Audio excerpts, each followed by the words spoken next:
So, how to make the sound before the sequel full screen, like widescreen, 16:9 ratio. Well, I'm showing you that's how it works. I did corrected stuff.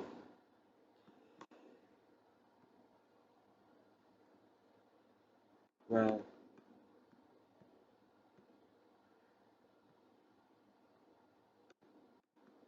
second, finally. Now, if you just went to a sound before the sequel, you just usually, and you just start pressing, okay, wrong one.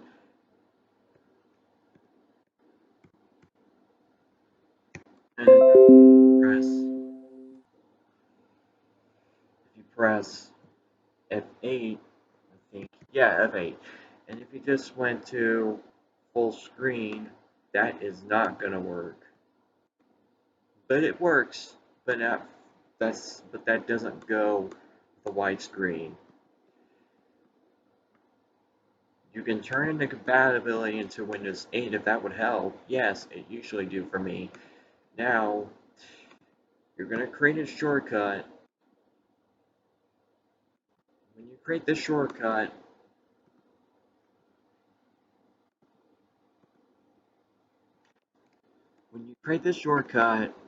in your properties into maximize and apply, or okay, yeah, you should have to do that. And if you're doing that, it will work. It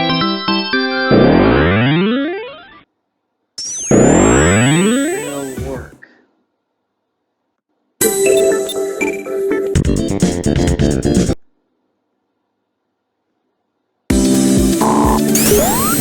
Yeah, it works.